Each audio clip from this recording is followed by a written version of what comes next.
যে জমির মালিক আপনি হয়ে গেলেন, আপনি জমির মালিক, কিন্তু সেই জমির একটা জমির উপর শুধু জমির মালিক বেঁচে থাকে না।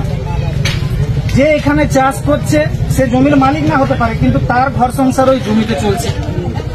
যে ওইখানে গরু ছাগল ছেড়ে দিচ্ছে, গরু ছাগল বিক্রি করে ঘর সংসার চলছে, সে বাগাল কিন্তু ওই জমির উপর জীবিকা নির্বাহ করছে।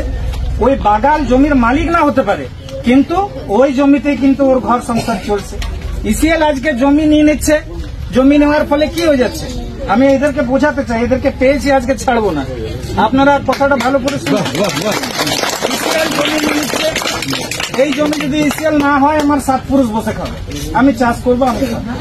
ইসিএল জমি নিয়ে পরে কি করে 30 বছরের জন্য একটা চাকরি আমাদেরকে দেয়। 30 বছর পর কি হবে সংসারটা, ইসিএল জবাব দিতে পারবে? আমি জমি দিয়ে দিচ্ছি, আমার 30 বছরের তুমি চাকরি দিচ্ছ, ঠিক আছে, কিন্তু 30 বছর পর আমার ঘর সংসার কি হবে? ইসিএল এমন কোন এগ্রিমেন্ট আমাদের সাথে করে যে হ্যাঁ আমি কয়লা তুলে নিচ্ছি, জায়গাটা তারপর তোমার, করে না। এগুলো ভাবনা চিন্তা করার দরকার আছে। ইসিএল কাকে চাকরি দিচ্ছে? যে জমির মালিক। কিন্তু ওই যে বললাম বাগাল, যে কোন রকমে একটা ছাগল গরু পুষে পরে কোন রকমে ওইখানে চাষ পশুপালন করে পরে ঘর সংসার চালাচ্ছে, ছেলে মেয়েকে পড়াচ্ছে, তার কি হবে? ইসিএল কিছু বলে না। যে ওইখানে চাষ করছে, তাই তো, সে চাষ করার ফলে যতটুকু টাকা পয়সা পাচ্ছে, ঘর সংসার চলছে, সে কোন রকম ওই জমির উপর বেঁচে আছে।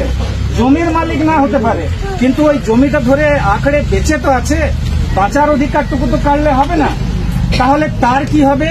এগুলো সম্পর্কে যারা পুঁজিপতি আছে, কর্পোরেট হাউসের লোক আছে, বিশাল টাকাওয়ালা লোক, তারা এই কথাগুলো ভাবে না। তারা ভাবে যে কিছু লোক আছে, ওই যে বলি বারবার প্রতিটা মিটিং এ বলি যে আমরা ভোট দিয়া মানে কিছু নেতা এটা ভেবেলেই যে আমি ওকে টেন্ডারি করার একটা সুযোগ করে দিলাম, আমি ওকে কন্ট্রাক্টর হওয়ার একটা সুযোগ করে দিলাম, আমি ওকে বিভিন্ন মাইন্সে টাকা ইনভেস্ট করার সুযোগ করে দিলাম।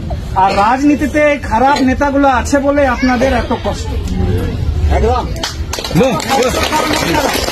আমাদের শেখায় না। আমরা সংগঠন করেছিলাম যে ছেলে মেয়েকে পড়াবো, যারা বাবা মা আছে শিক্ষার প্রতি অ্যাওয়ারনেস নিয়ে, আমার সংগঠনের নাম